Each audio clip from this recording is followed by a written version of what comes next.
May I begin, Your Honor? Yes, counsel. May it please the Court, Counsel. Virginia Best, Your Honors, on behalf of the appellant. Your Honors, this is a case that is a Hurricane Wilma case against Citizens Insurance Company. I have 3 points. Well, before I say that, if I could have 2 minutes in rebuttal, I'd appreciate it. Ms. Best, I'm going to start with a question. I cannot find a single case that says that because the insurance company denied coverage, that they're prohibited from defending all the way back to the original claim.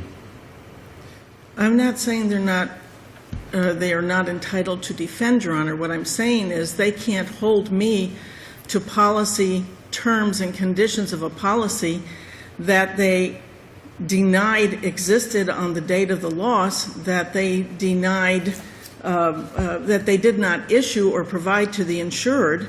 No, but you're saying that they are not permitted to hold you to the policy before the date when they said that there was no coverage. So in other words, your client had a duty to report the damage, didn't do it for a couple of years, and that they're not allowed to say, well, you failed to report it, and we're prejudiced. Because later on, they said there's no coverage. It's a relation back issue that troubles me, and I don't find that anywhere in Florida law.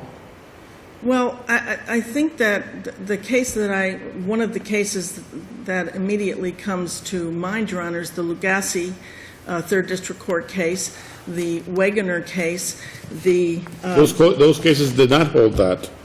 They didn't suggest that you go all the way back and the insurance company is not permitted to talk about your client's breach. They didn't say that.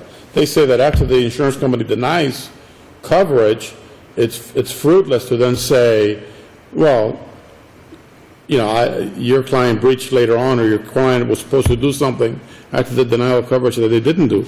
I understand. I mean, that makes sense, that you couldn't hold your client to that. That's what happened here. They denied coverage all the way through our filing the lawsuit. We had to file a declaratory action. When we filed the declaratory action 8 months into the lawsuit, they said, oh, it was a mistake. We agree there was coverage. So our situation is Yeah, but that was 2 or 3 years after your client breached. Well, I agree that it's at the time of the lawsuit, but we were denied that they were even an insured.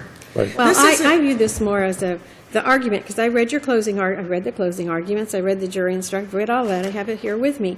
The argument that you made is, to me, more of a waiver kind of argument. It's like, you're not in a position to claim that you were prejudiced by our late filing, giving you notice of our claim, because you waived it, because you breached it first by denying coverage. And I look for cases that are on point with that say, well, that you can waive that claim. That is what you told the jury, basically. Well, by their first strong action there, they basically have no right to come now and to say to you that they were prejudiced by the fact that we gave them late notice. And you argue that a bunch of times in closing. That was the closing argument, in essence. Well, I stand by that position, Your Honor, because I guess I'm not reading the cases as you're interpreting them, which is not a good thing for me, but let me get... Which in turn is problematic, because that is the when I read all the closing and I read the jury instructions and I read the jury verdict,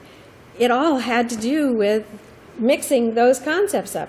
Oh, you breached first, so you waived your right, and I didn't give, and so what, that I didn't give you my claim till later, and you waived the right to claim that you're prejudiced by it.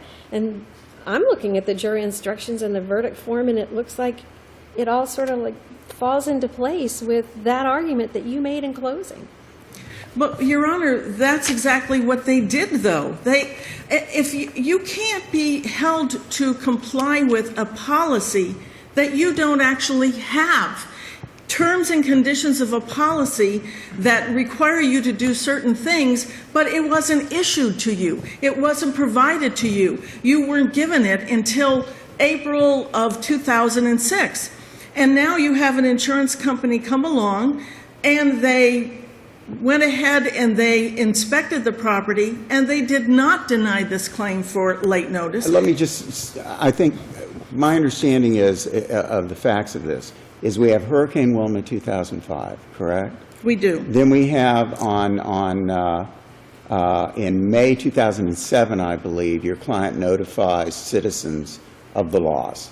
So we've got roughly a year and a half, 2-year period in there. 19 months. 19 months, Your Honor. Where nothing took place as far as reporting to the insurance company under the policy provisions or anything like that. Then when it's reported, the insurance company, one of the things that they say is, you're not an insured. So your position is, if I'm not an insured, then from day one, you can't require me to do anything. And Am I correct? That's correct. How can you require me to do something retroactively and enforce a policy that you didn't even issue yet? You didn't even give me the policy. You were advised that we should have been an insured, and you ignored it. Then months later, in April, or half a year later, April of '06, you come along and you say, all right, here's your policy, but you're not covered on the date of the loss. I got you. So if you're not covered on the date of the loss, and then mediation in 2008, they say, no, you weren't an insured on the date of the loss. Then we go to the lawsuit. We have to file a lawsuit. We have to file a declaratory action. Are we covered or aren't we covered? You say we're not. And then You they say, come up and they say, yes, you are covered, yeah, but it was a mistake. you didn't give us anything from day one, so therefore we're denying coverage. That's it. And they never asked for anything, Your Honor. There's no, first of all, these issues are kind of intertwined, Mm-hmm. but the reality is that they never asked for anything. They came out, they investigated. That was after you notified, though. They came out and investigated. Am I correct? After you notified. Yes, they came out. They came out 2 months after they were notified. And what was the denial based on at that time? There's no hurricane damage. Was there anything about we can't examine? No, we can't Your Honor, look, there we can't do wasn't. anything? They didn't ask for a proof of loss. They didn't ask for an EUO. They didn't ask for any records. They sent the adjuster who did a thorough examination of the property, and he says there is no hurricane damage. Subsequently, when they hired, after the lawsuit, when they hired their adjuster, the same thing. There's no hurricane damage. If there is any damage, it's minor and it doesn't reach the deductible. When Lee Atkins, the adjuster for Citizens, was questioned, she testified that the basis for the denial of this claim was there's no hurricane loss. When she was asked, well, you said that there was no policy. Yeah, we did say that. Yes, there was a policy. That was a mistake. But so the question posed to her was, then why aren't we entitled then to mediation to see whether or not there's a difference of opinion as to what the loss is? And she says no, because there's no coverage. We still wouldn't have given you mediation because our adjusters adjusted the claim and found that there was no coverage. Okay, I understand you on that. Let me ask you a question one step further. What was the evidence presented at trial of prejudice to the insurer for the late notice? There wasn't any evidence of prejudice, Your Honor. That was the problem. They had every ability to investigate, and they did, and they didn't come back and say, we can't tell if there's hurricane damage. We don't know whether there is or isn't. You didn't give us enough notice to let us know. There was no testimony as to that. The only testimony was, there isn't hurricane damage. Our review, our evaluation of the properties shows that there's no Hurricane Wilma damage. There was no prejudice. If they had come, first of all, let's set aside the fact that they completely denied that we were even uninsured, which I think really should be the focal point to start with, but let's set that one aside. If they had come and said, we came to the property, and because of late notice, we couldn't tell whether there was damage or not. Like in the 1/4 District Court case, that Kroner case, where the expert in that case said, maybe it was, maybe it wasn't, maybe it was something else, we don't know. Then you would say, the insurance company would say, well, how can we be held to know whether or not this was hurricane related when we have no evidence that it was or was not. In this case, they said no hurricane damage, deny the claim. That's what Bruner, the first adjuster who was sent out in 2007, told Citizens. And Atkins' testimony is, we denied this claim based upon Bruner's report that told us there's no hurricane damage. That's what her testimony was. We had nobody from Citizens, by the way, Your Honor, who actually handled this case from the inception. So it was Atkins' review, Atkins' testimony in her deposition, our So you're only saying basis. there was no testimony at all that the insurance company was unable to determine whether or not there had been, what had caused whatever damage your client claimed was to the building, to the premises, to the roof. It was a roof leak, right? A lot of water. It was roof leaks and. Down the wall. It comes Yes, from Your the, Honor. right. So you're saying that there was no testimony at all? No, Your Honor. That they didn't say, come back and say, well, we weren't able to discern what caused it? No, they did not, Your Honor. In point of fact, the testimony in this particular case from the two of the residents who purchased condominium units, in this particular case, this building was a condo conversion.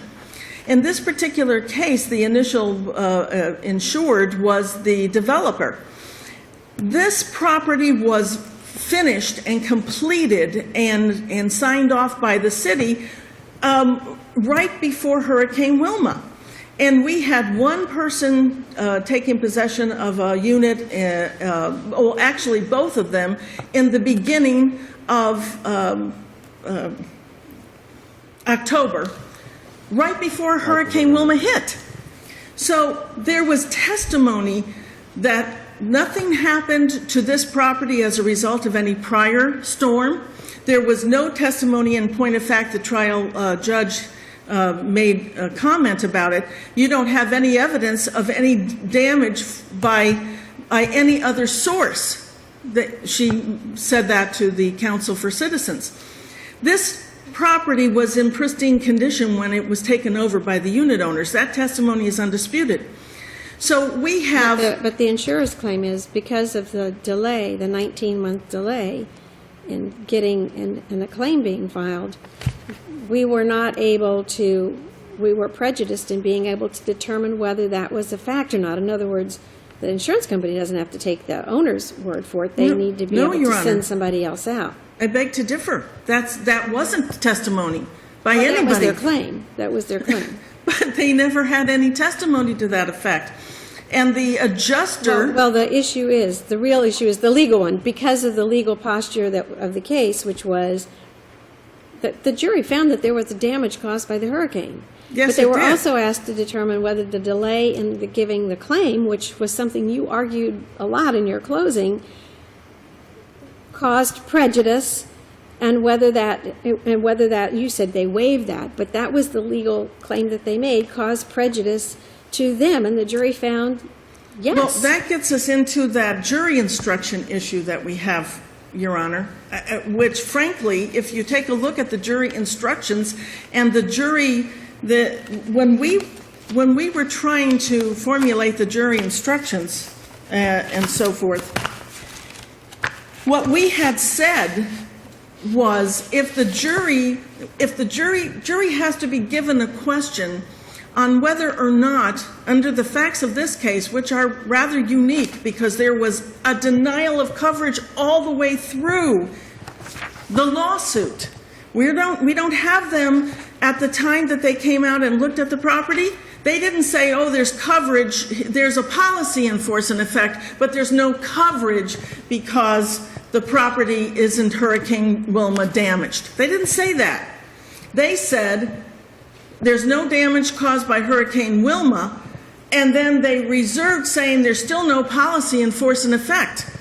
If you look at the timeline from the beginning of the case when their own underwriter said, issue a policy to these people, they ignored it. Policy finally issued in April of '06. they said, notwithstanding that, no coverage on October 24. Counsel, we're going over I'm that going again. in circles. We're I'm going in just- circles, and we've let you go over your time, so. Right, well, if I could please ask your honors to look at the jury instructions. The jury instructions and the verdict form are conflicting at best.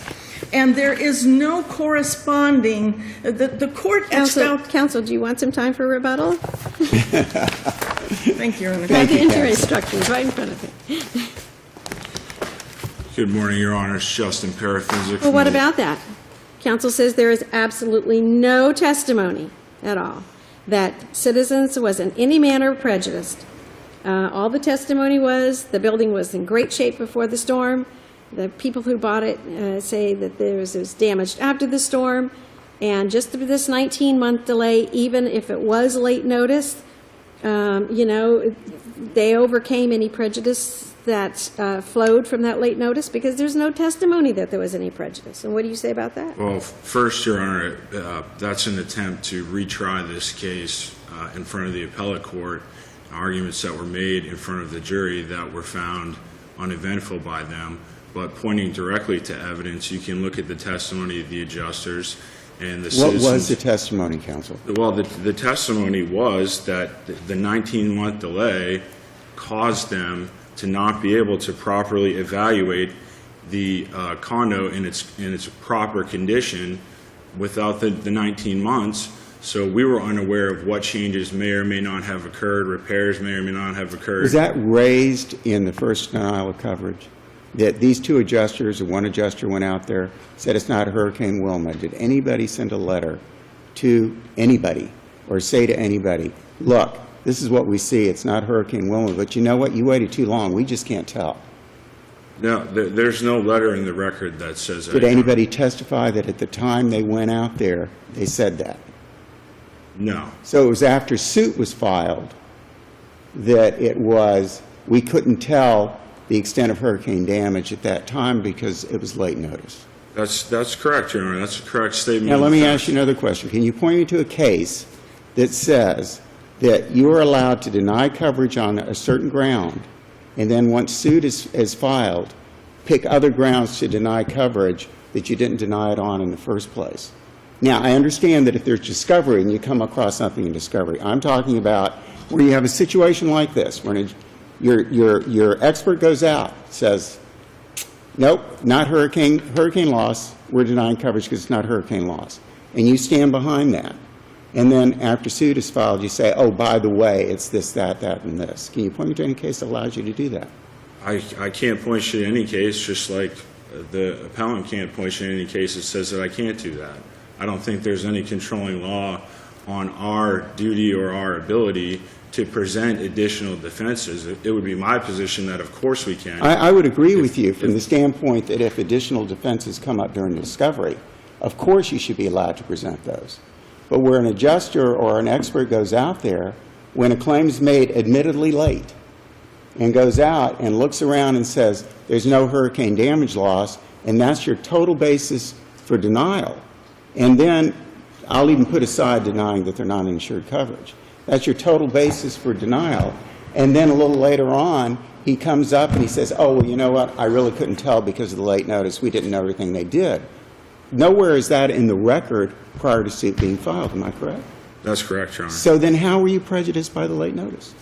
Well, the prejudice comes as just the simple fact that we have no idea what happened to the property while that 19 months was going on, and it goes to the credibility of the plaintiffs, which was evaluated at trial, and their estimation I understand that, of yeah. the damages. Yeah. Wasn't that okay. tried in this case?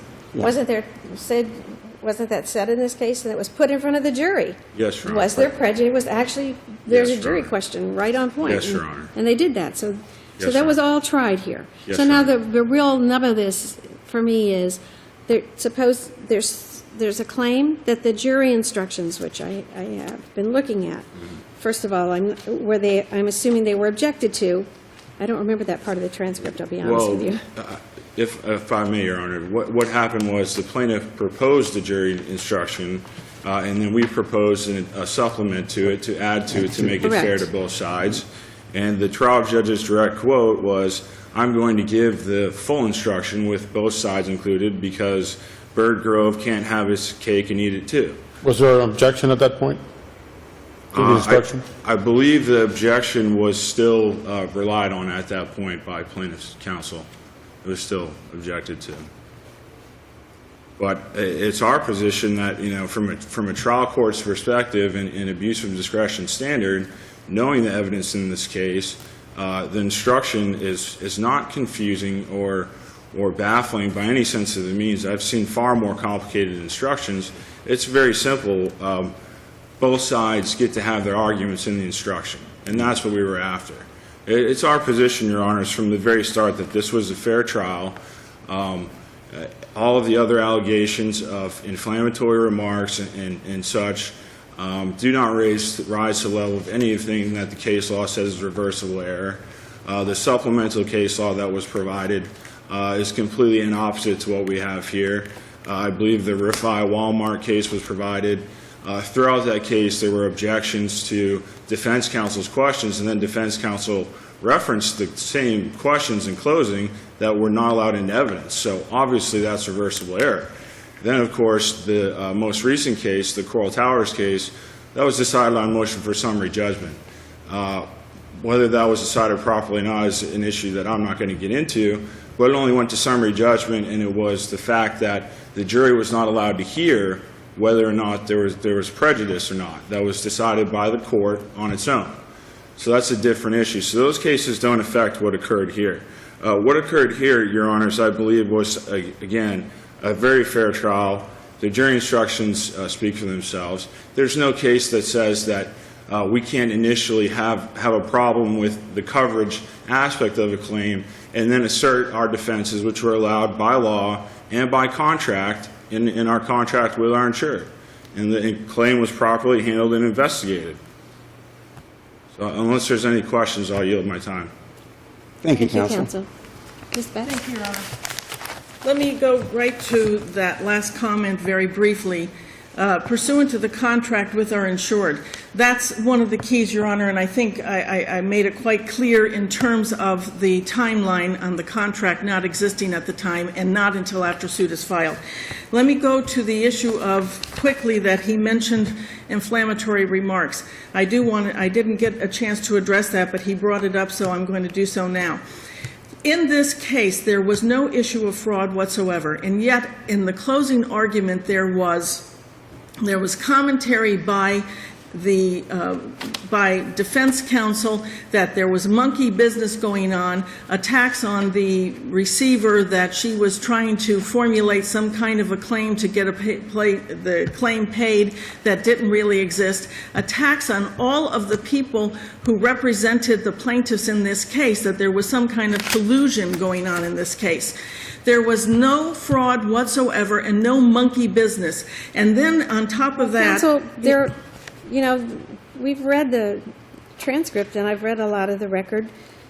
Things were done before the receiver came, after the receiver. Maybe the receiver said, hey, I think you've got a claim here that they didn't realize they had. And, perhaps it was language that wasn't perfect, but I could see where you could try to make an argument that where you're casting around to find someone to pay for something that doesn't legitimately fall under the policy. So, it's got to be pretty egregious. They didn't say they're fraudsters. He said, there's something funny. There's monkey business. I think if you attack somebody and say that there's monkey business and they're trying to create a claim, that's an inference of fraud.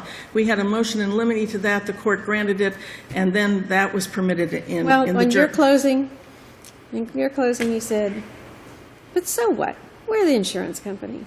Poor us. You cast aspersions on this insurance company too. You were telling the jury that, this big bad insurance company, I don't know that there was any evidence to support that whatsoever either.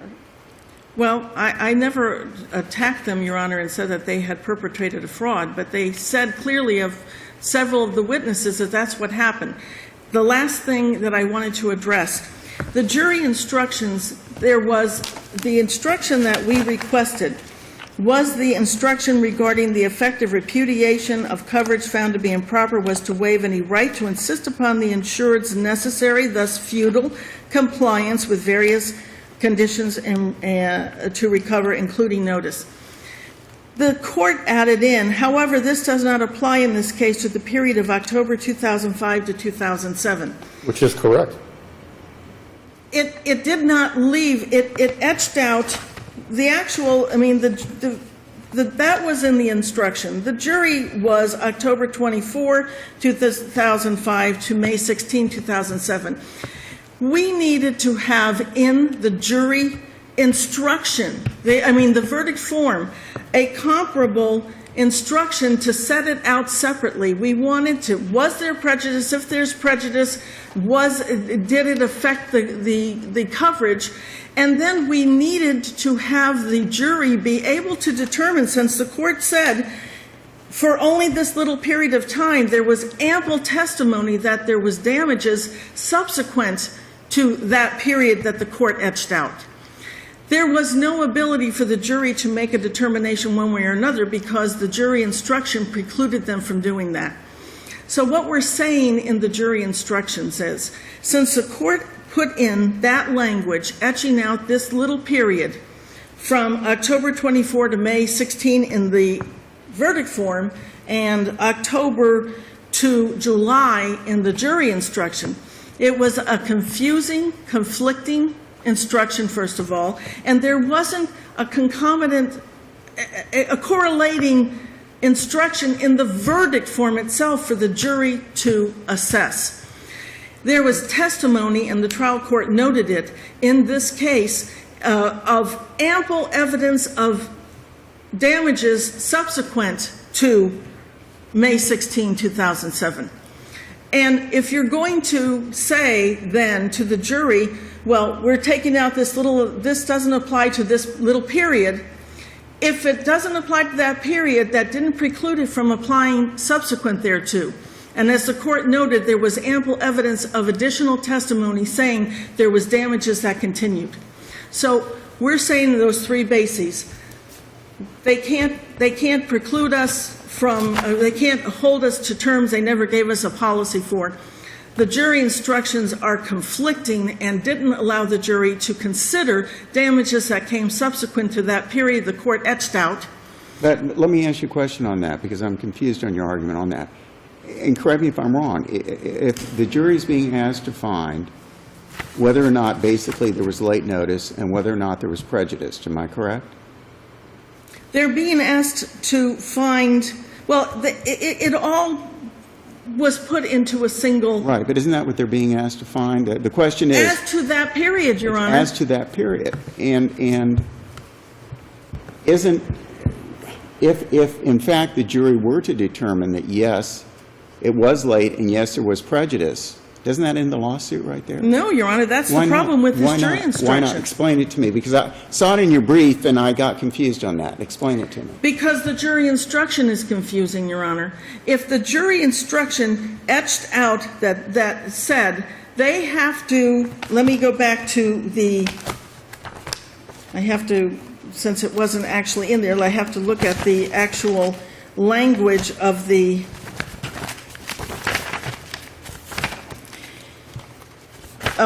jury instruction.